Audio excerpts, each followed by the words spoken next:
everyone. I'm Stephanie Jordan. I'm the local food program manager at Sustainable Solano, and I'm really happy to have all of you joining our cooking class today. I hope you can hear me all right. I've got a little bit of a breeze here, so I'm hoping it's not like interfering with the microphones and stuff. This is our Summer's Here, green beans, sweet corn, tomatoes, and more class. Although I will be focusing a lot of the class on green beans, which is our kind of featured crop of the month, if you will. So we're happy to have you here. And as many of you know, this is one of many classes that we are doing in and around Solano County for the next, I would say the next year or so.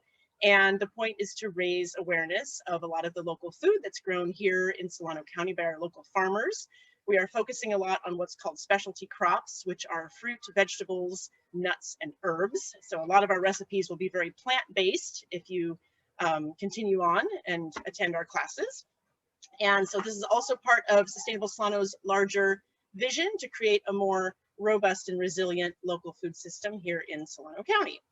I'm going to check my corn because I'm kind of like doing two things at once. So let me do a quick rotation here, and then I'll show you what I did, and I will explain also what's going on.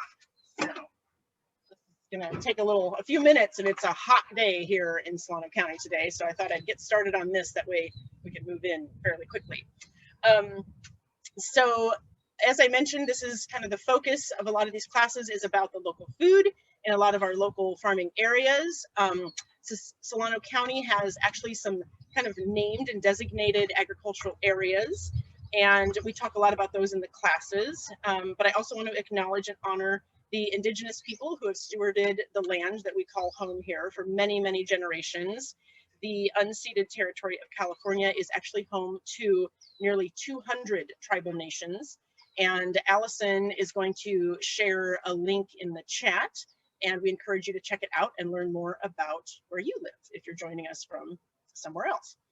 So before we start and get going on the cooking part, just a reminder, if you have questions, please put them in the chat, or toward the end, if you'd like to raise your hand, we can unmute you and then you can talk directly to me, which is always kind of fun. We're doing two recipes today. Both are very straightforward, just utilizing, good, solid summer produce. So as I mentioned earlier, it's all about the green beans and the corn and the tomatoes. So I'm going to be making a grilled corn, green bean, and tomato salad with a cilantro buttermilk dressing. And then also we're going to do a roasted green bean dish with gremolata. And I also have some other versions of the gremolata that we'll talk about too. So I'm going to kind of jump right into the grilled corn salad since I'm doing kind of part one right now. So in here, I've got 5 ears of corn, and I've just been rotating them around a little bit as I've been talking to you guys. All I did was I brushed it with a little bit of avocado oil, and I've been rotating it until I get a little bit of a char here. So they're almost done, actually. It says 4 ears, but a couple of these ears were a little dinky, and so we're bumping it up to 5 because why not? I have the corn. It really, all this nice caramelization adds a lot of really good flavor to this salad. So that's what's happening. I like to use the little silicone brushes, which are very versatile.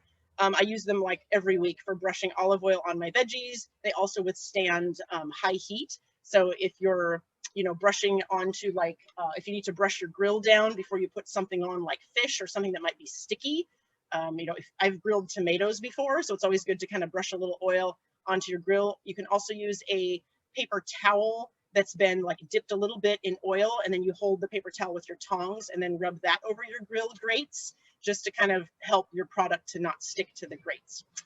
Before I started to put the corn on, I heated this up super hot. You want to preheat your grill for, a few minutes, and then take your brush and clean off the grates so that you're starting with a nice clean and very hot grill surface. So that's what happened before we kind of got started with the class. And so now I'm just finishing up my corn. Allison, this might be a good time to share the recipes. So a lot of these recipes that we're doing can be found on our website. The two that we're doing here today, Allison will show you. So you can find them on our website. You can also download a PDF version of this if you want to print them out. So here's the grilled corn, green bean, tomato salad. We've got kind of the main ingredients up at the top, and then I've got the buttermilk dressing ingredients at the bottom. And again, this is a pretty simple, straightforward recipe. So, all right, thank you, Allison. And then the other one is our green beans with Gremolata. Unfortunately, my oven is on. I'm gonna roast the green beans today, even though it's hot. Luckily, we have air conditioning now, finally. So this is a very traditional Gremolata. It's a really simple combination of very flavorful ingredients.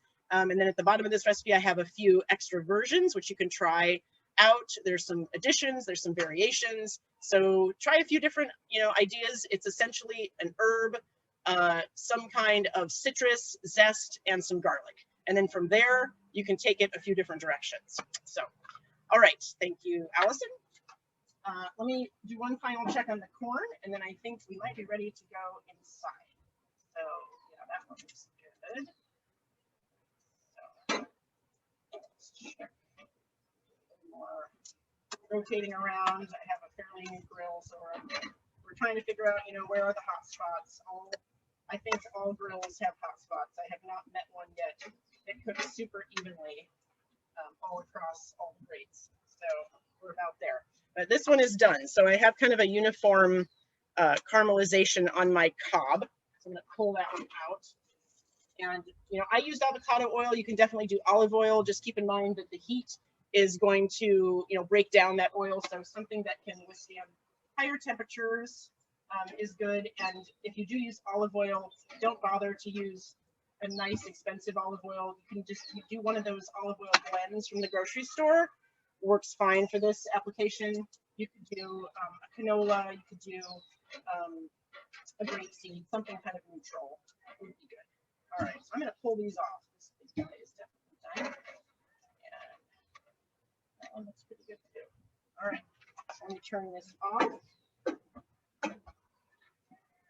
That up. All right, here's my finished products here. I'm going to run these in, and then I'll be right back for the laptop, and we'll move inside.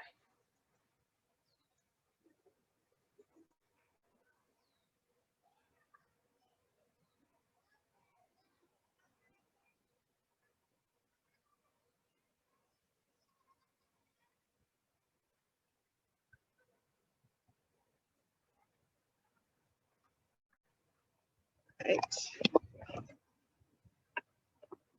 Here we go.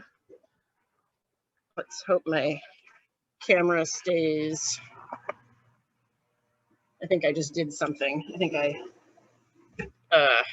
turned my video off. That's what I think I just did. All right.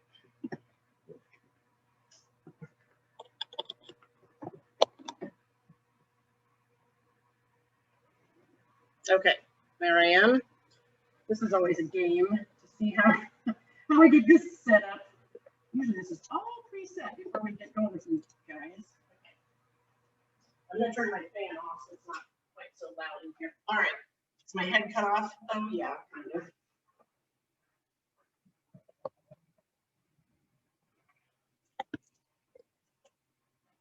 Like that. I should have things marked by now. Okay, I think we're good. All right, excellent.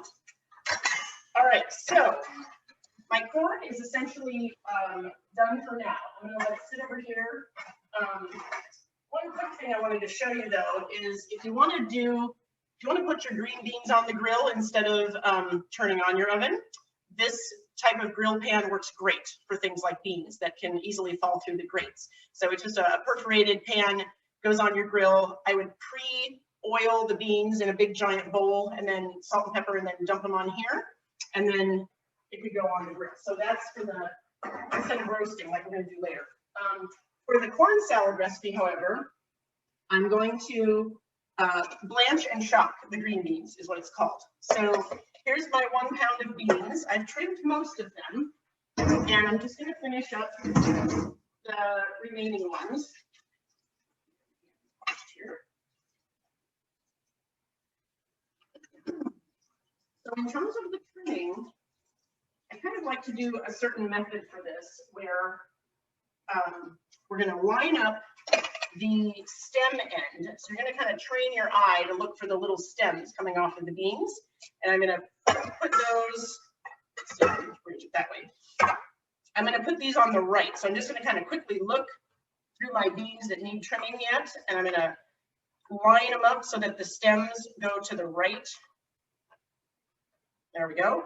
And then I'm going to take my knife and just kind of gently scoop them so that they're all in a nice little line. Then I'm going to hang on here and just do one swipe across the top, and that takes off a handful of beans, the tops of the beans.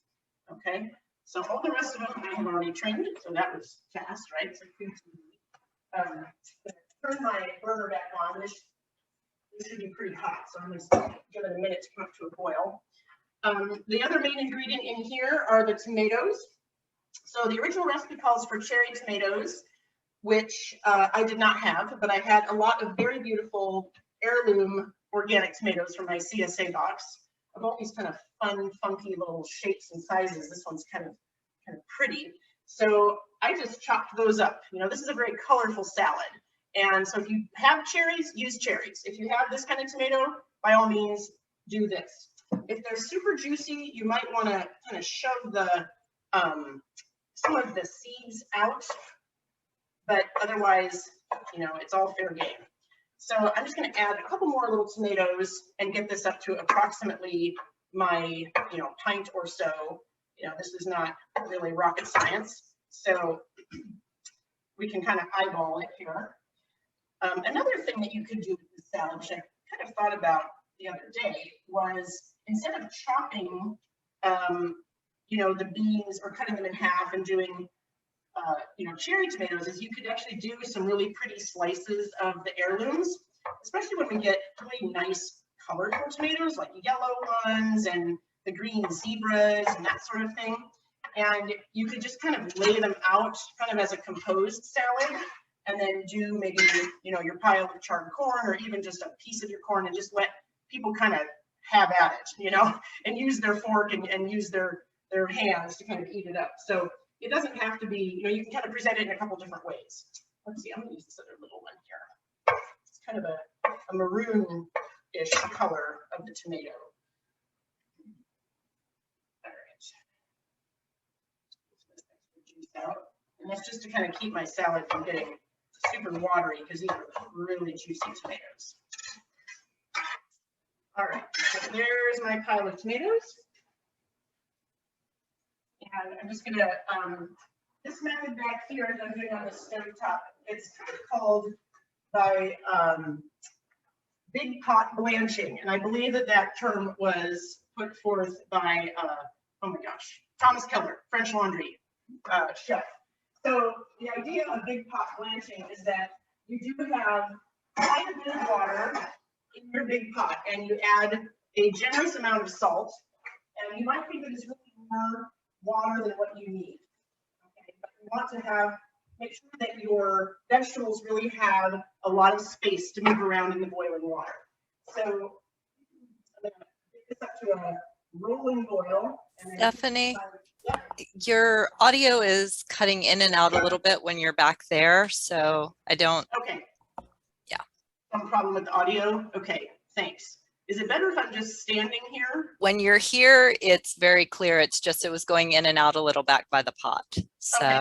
All right. So I will talk here and then move and talk back here. Sounds good. So I just was saying, Thomas Keller had this phrase about big pot blanching. And so what it means is you have more water than what you might think you need for blanching vegetables. And so your veggies go into a nice big pot of water with generous salt, and you're going to cook them until they're, you know, fork tender. In the case of the green beans, we want to watch and see when they turn bright green. That generally means they're about done. And once we get to that point, I'm going to pull them out, and then we shock them in ice water. So that will be a mixture of ice cubes and water in another big bowl. And then that will stop the cooking process. It will also help the green beans to maintain their nice, bright, vibrant green color. And it'll kind of keep them that crisp tender that we are looking for. So beans are in the pot. And tongs. I'm going to attempt to talk a little bit, and you tell me if this doesn't work. So, giving them a little stir and making sure my heat is up high. All right. Good? Good, okay. We'll keep going. All right. So while we're waiting for those beans to have to cook, I'm gonna prep my other beans for the other recipe. So for these, they are going on a sheet pan because we are going to roast them.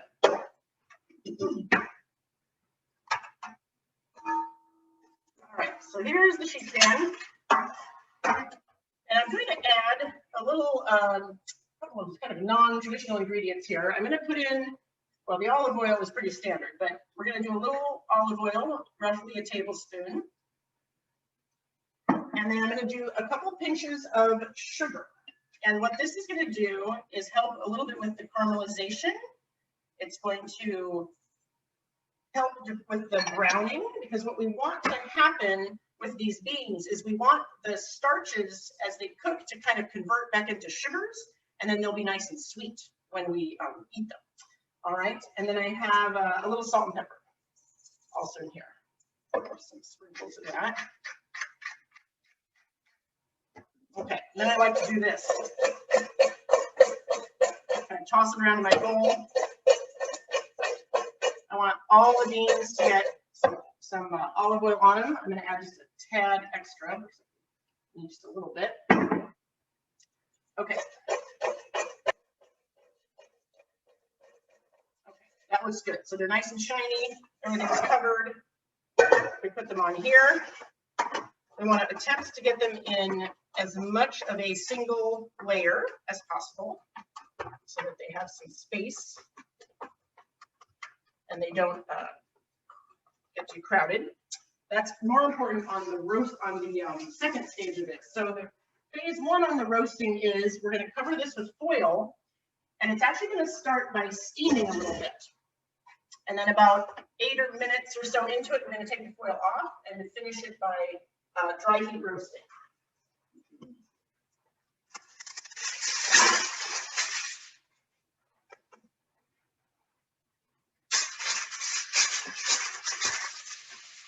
My oven is on fairly hot. It's like 450, and then I've got my convection going, so that's going to bump it up a little higher. So you want your oven to be about 475, which is a pretty hot oven. Okay. All right, so there's my beans. In we go.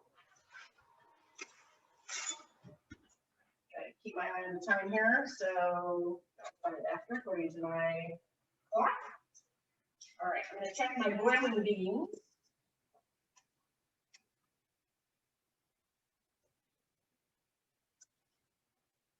They're getting there, but they're not quite there. So I'm kind of picking them up and doing this, kind of wiggling them around.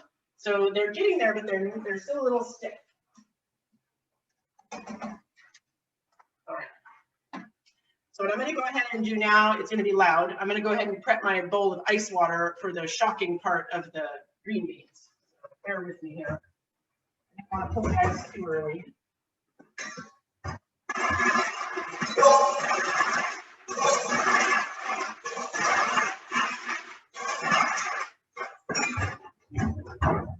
This is a noisy class.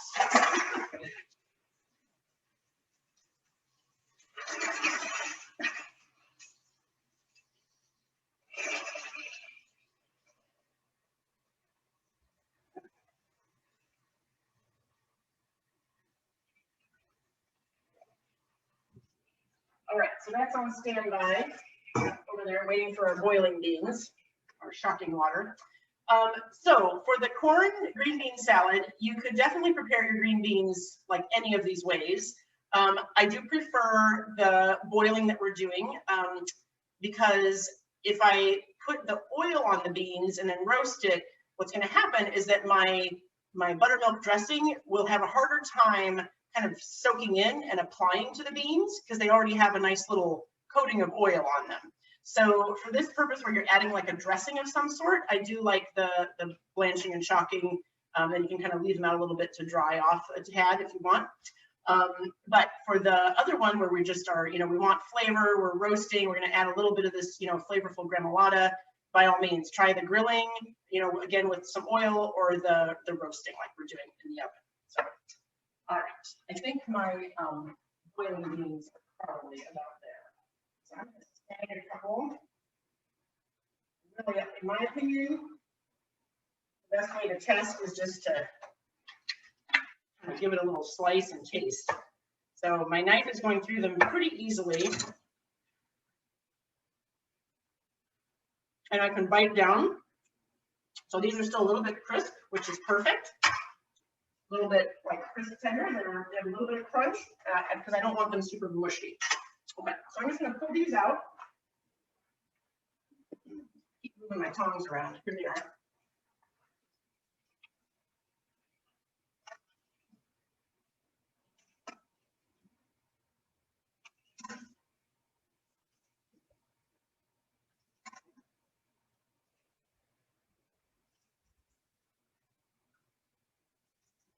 Okay. Okay, so they're just going to take a little bath here in this ice water for a couple minutes. And then I'm going to cut these down into maybe halves or thirds. Some of these are really long. These are like really long beans. So after they cool down for another 30 seconds or so, and then I'm going to go ahead and slice. So Allison, I think this might be a good time. Something we wanted to do today was just kind of show you guys where things are on our website. We have an event coming up called Bounty of the County. And so we have a starter page for that. We did a Bounty of the County last year. And so basically, in essence, we're kind of linking up farmers and independent restaurants. We have about 6 of them. And I'm hoping that we can get this coordinated so that the restaurants will be offering some complimentary tastings of some little special items that they make from the farm produce. So we have a Bounty of the County page started here. Please check back soon. We've got some Zoom presentations from last year. We're not going to do Zooms this year. I know you guys are getting zoomed out. So, but here's kind of some highlights from last year. You can learn about what we did. And then the other thing on our website is just kind of a refresher on, where to find a lot of the local food. So, on the local food page, you can branch off to some different areas like the CSA page and the Farms and Farm Stand page. So Allison, if you want to even jump in and just talk a little bit about that while I'm cutting up beans, feel free. Sure. So I had these tabs pulled open, but I'm going to have to see if I can move this bar. There we go. So yeah, if you go to the, apologies. If you go to the local food page, you can click through down here where it says buy local food, eat local food system, to visit community supported agriculture page, which highlights where you can get a usually weekly, sometimes bi-weekly, depending on your needs, produce box from our local farms.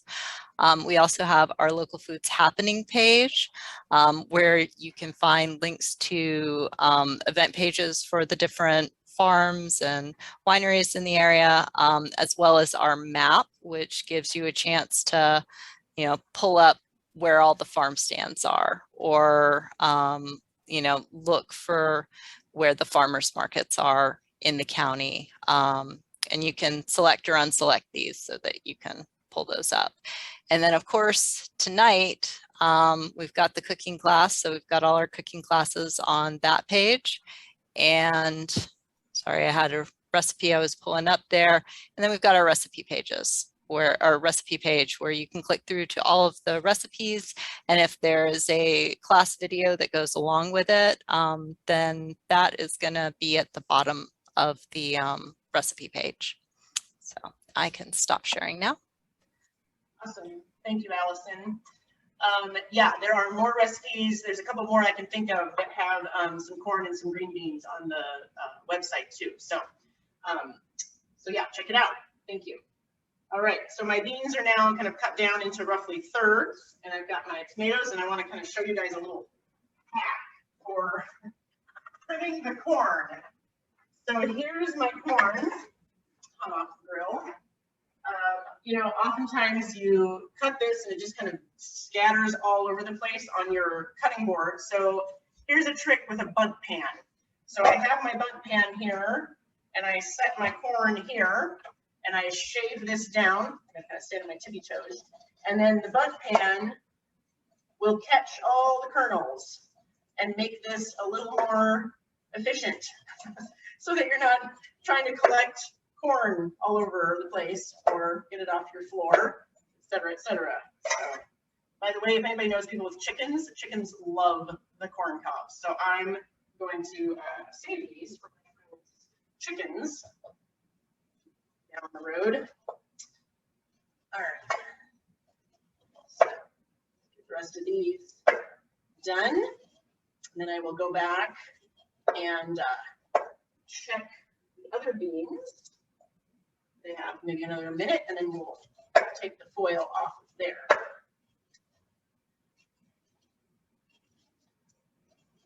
Okay.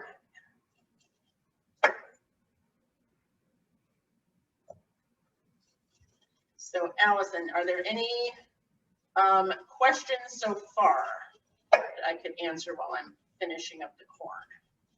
Not at this moment, but yes, if anybody does have questions, feel free to add those to the chat, or if you're watching on Facebook, add it to the comments and we'll make sure to ask them. Okay. Sounds good.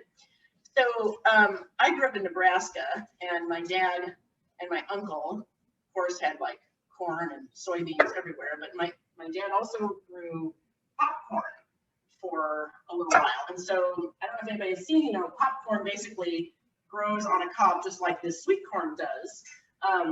The sweet corn, I was kind of doing a little research, and so, you know, corn is essentially more of a starch. I would consider it a starch, not so much a vegetable per se.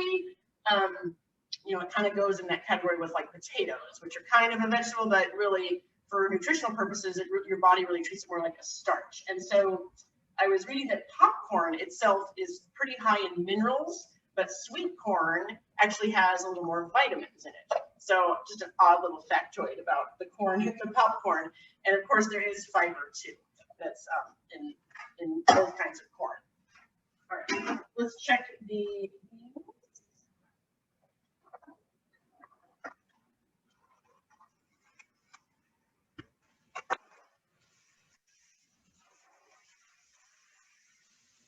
okay, they're starting to look nice and bright. I do not think they are done yet. Nope, not at all. So I'm just going to give these a little mix to kind of rotate them around.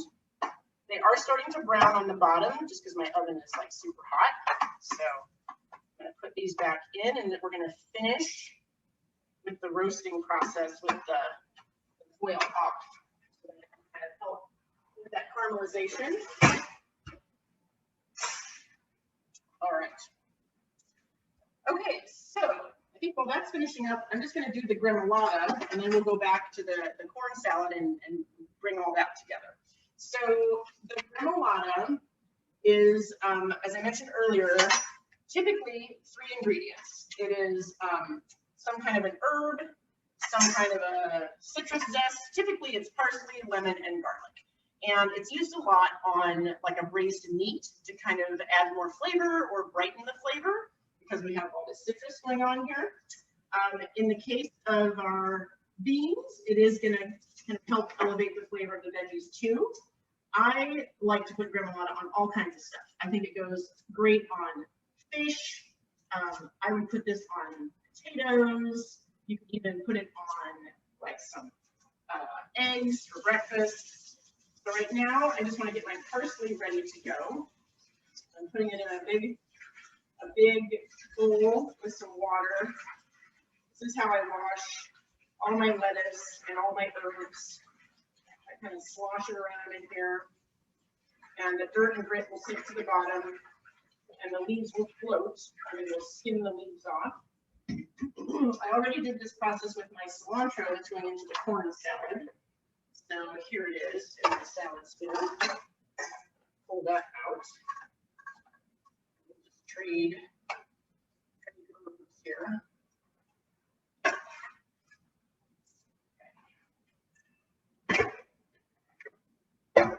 Let's see here.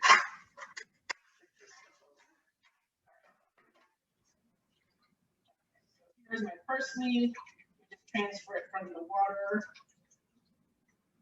to the salad spinner.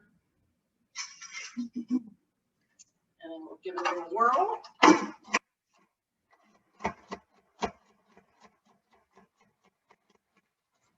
And then another thing that I usually do when I'm washing herbs and lettuce and that sort of thing is after I spin it, I just kind of lay it out on a kitchen towel, a clean towel, and just kind of let it dry a little bit more.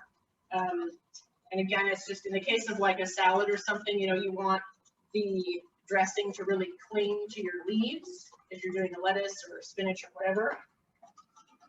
And, you know, for the herbs, you know, I just don't want to have it watered down very much. So this will just help kind of absorb a little extra water that might be in there. Okay. And so the formula for the Gremolata is kind of the same too. It's usually a couple tablespoons of herbs, a teaspoon or two of the zest, and the equivalent of a garlic clove. So I have kind of a funny head of garlic here. I got this from Lockwood Acres, and Farmer Ben was telling me that for some reason, this garlic that he's growing makes ginormous cloves. It's almost like one or like 2 or 3 cloves per head. So if you're really into like roasted garlic, that would be like fantastic, right? Because you have this massive piece of roasted garlic. So I started to take the paper skin off this one, and it almost looks like one giant clove is my head. I don't know. I'm going to take a look at that again in a second. But anyway, it's just kind of a strange thing. He's not really sure if it's, you know, the way that it's growing, or if it's the breed, or what's going, not the breed, the variety, or, you know, what's happening. So.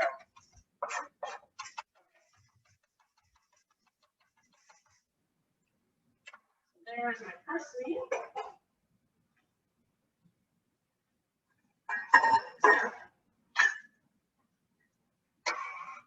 Not even gonna measure this. That looks like about 2 tablespoons. And then we need about a teaspoon of lemon zest. You'll want to use something like a microplane here to get your zest off. Very handy. It just kind of takes the zest off and leaves the pith on the fruit. Whoops. This lemon feels well, really juicy. I have the last of my Meyer lemons on a tree out in my yard, and they're getting soft and super juicy at this time of year. Okay, a little bit more there. I can hear my green beans kind of sizzling back there, so I'll check those as soon as I'm done with the zest. Okay, that looks about right. And then last but not least, we have garlic, which I'll look at.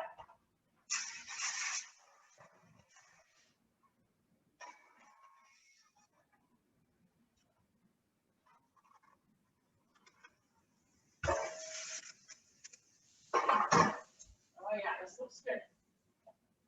Okay, so I've got kind of some brown spotting. I don't know if you can see on the pan where it's getting kind of caramelized.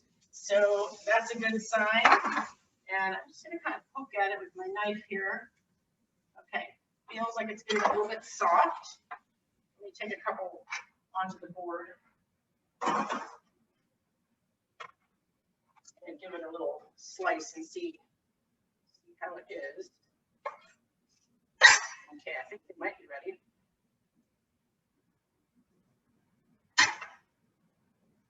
Pretty good.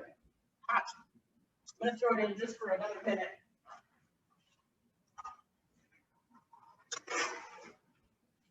Okay. This will be good. All right, so our mystery garlic. I don't know. This looks like one giant clove / head. I've never seen this before.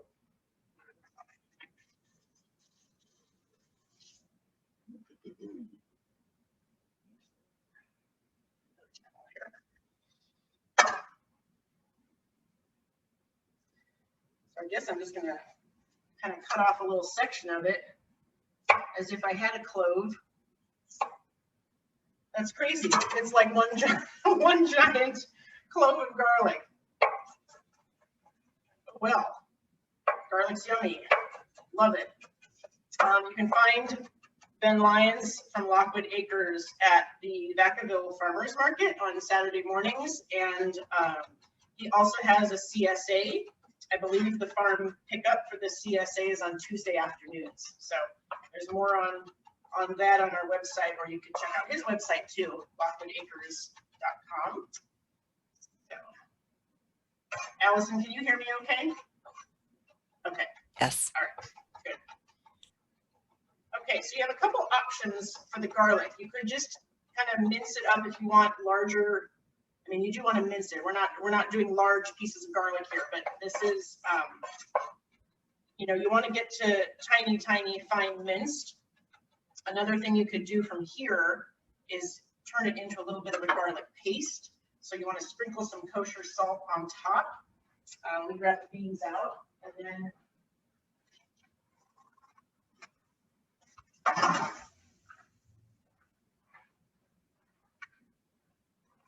so my salt's on top, and I'm going to take my knife and just kind of scrape it, basically. And so the salt is an abrasive now, and it's going to help break down those pieces of garlic and transform it into a little bit of a paste.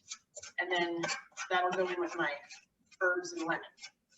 So it's just a little something extra you can do. It'll really bring out more flavor from your garlic. You know, you're kind of just breaking it down. You're releasing a lot of the juices that are in the garlic. So just an option. It's kind of like half of the paste I did there. And that's more than one clove, I must say. That was kind of a big chunk I got there. All right. So then this just kind of gets mixed together. And then I'm a believer in adding a little more salt and pepper to this as well. I'm going to add a little bit of olive oil too, just a touch to kind of help it just kind of bring it together here.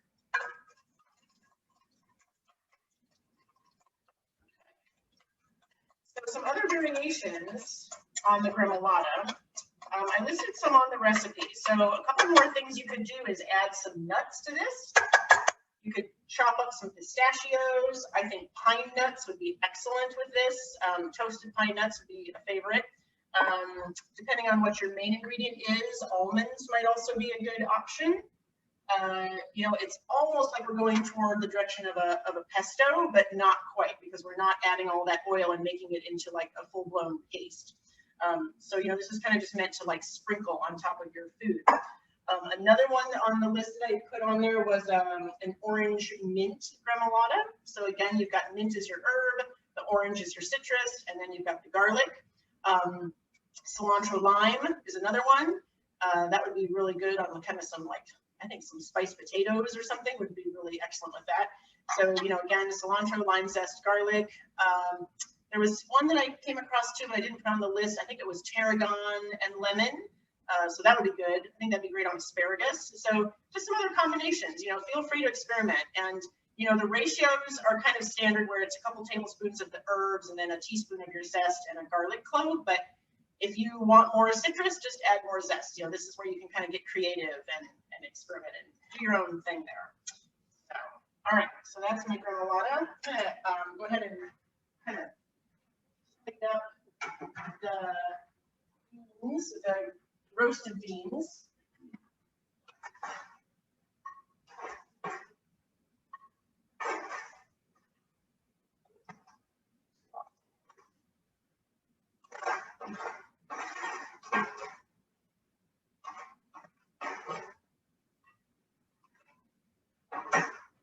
So this was 1 pound of beans that I started with, by the way.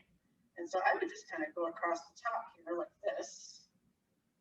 And then, you know, if you're having like a family style dinner, just kind of let people have at it and help themselves.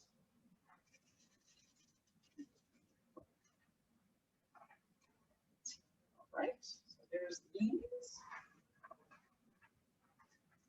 There we are. Lots of herbs kind of down the middle there. Gremolata. Okay, and now we will finish up the corn salad. So the dressing is all that we really have left, and then we just kind of put it all together in a big bowl. So the dressing is pretty straightforward, just like everything in a blender, and then we're good to go. So I need some buttermilk and some over here.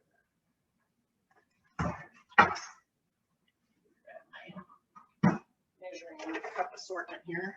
So typically when you're measuring liquids, you want to use the liquid measuring cups. If we're doing like the mayo or something that's a little more solid, then I'll use a dry measuring cups.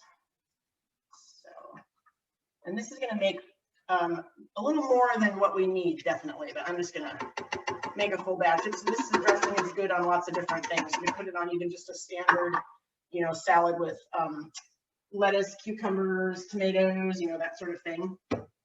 Right, then I need, oh, here they are. Half a cup. So that was a cup of buttermilk, and then we have a half a cup of mayonnaise.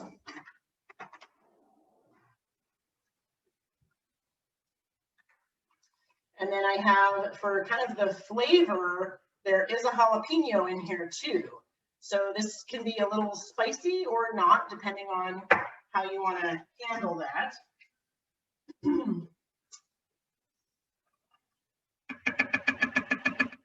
right, a little bit of olive oil is going to go in here as well, about 2 tablespoons.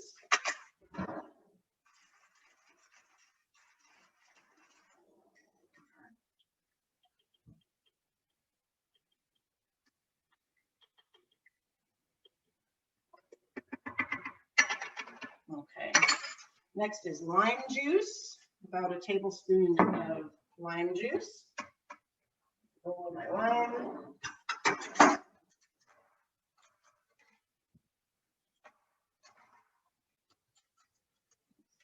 Go.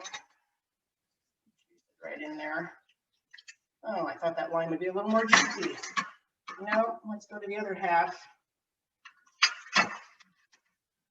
Not as juicy as my lemons, that's for sure. Okay. There's the lime juice. We'll just finish that up.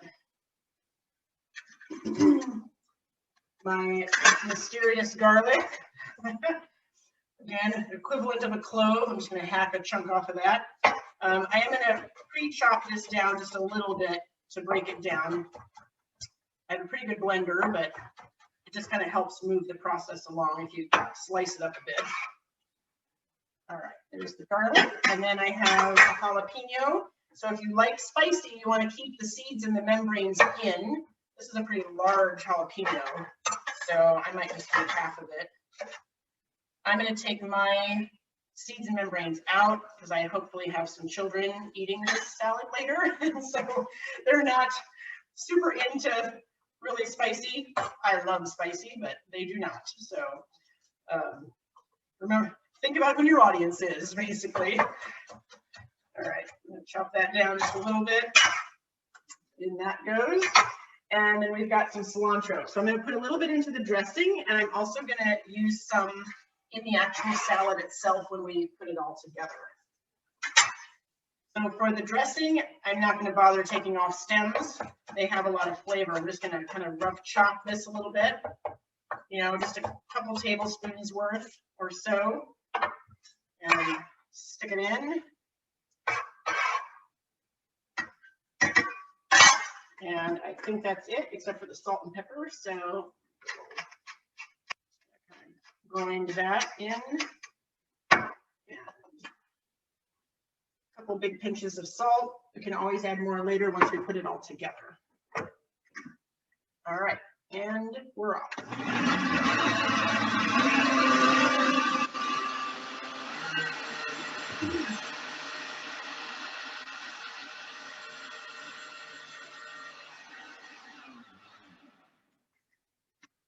Okay, there it is. I'm going to try to put a little bit of this together. Actually, I'll put it together in a big bowl, and I'll dish this out into to save my water here to water my plants. I'm gonna take some out and put it in a glass bowl so you can see the colors. So for right now, I'm gonna stick it all in here.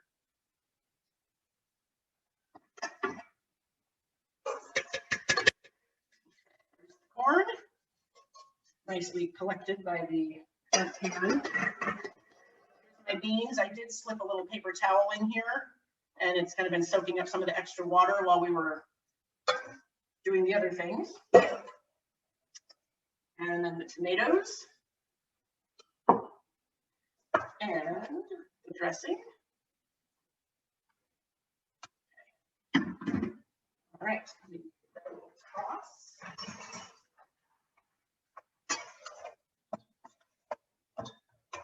I have taken this salad to many a catering event, and it always has gone over really well. So I've got a few clients who can vouch for this one.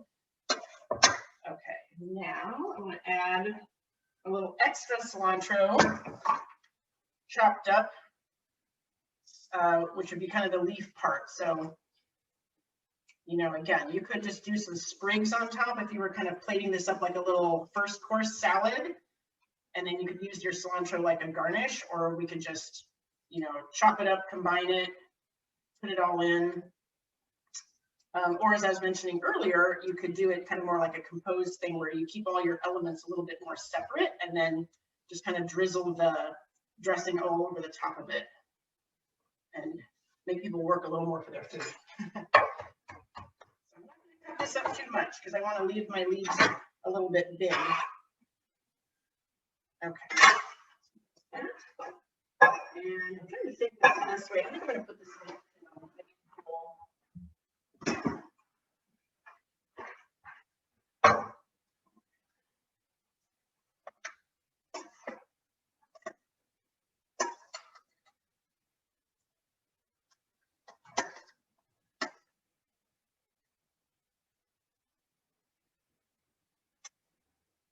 Right. There's that. I'm going to add a little more on top. A little leaves. Okay. So here is that salad. Colorful. We all eat with our eyes before we eat with our mouths. So there it is. All right, let me find my other notes and just see if there's anything else I wanted to talk to you guys about. Oh yeah, there is a new CSA. If any of you guys are near Fairfield, there's a new CSA called Umbel Roots. That's UMBEL Roots, run by a couple guys named William and Tom. They started last spring and they are now like going full force. They've got summer produce coming in. So if anybody is on the lookout for a new community supported agriculture subscription, we just posted some information about them on our website. So check it out. Again, they're kind of near Fairfield. Also, I went on a little, I hadn't been to the Vallejo Farmers Market in a long time. And so I went last Saturday. I'm kind of thinking about getting in touch with a Asian chef in the area who could take us on a shopping spree through the market, because there was a lot of really fun Asian ingredients. There's Chinese long beans, there's bitter melon, there's oppo, there's all this stuff that people normally don't really cook with that often. And so I thought it'd be fun to do a little tour, a farmer's market tour, and then we buy stuff and then we all go home and learn. But I'm looking for another chef. So if anybody knows either a restaurant owner who would cook with those ingredients, feel free to reach out to me. I'm on the lookout. So anyway, hopefully that will be coming up soon. And we have a survey for all of you. This helps us a lot with our reporting back to the funder and helps us to get more money and keep these things going. So Allison is posting a link in the chat for you guys to fill out a survey. It's pretty brief, like 5 or 6 questions, maybe 7. So anyway, that would really help us out a lot.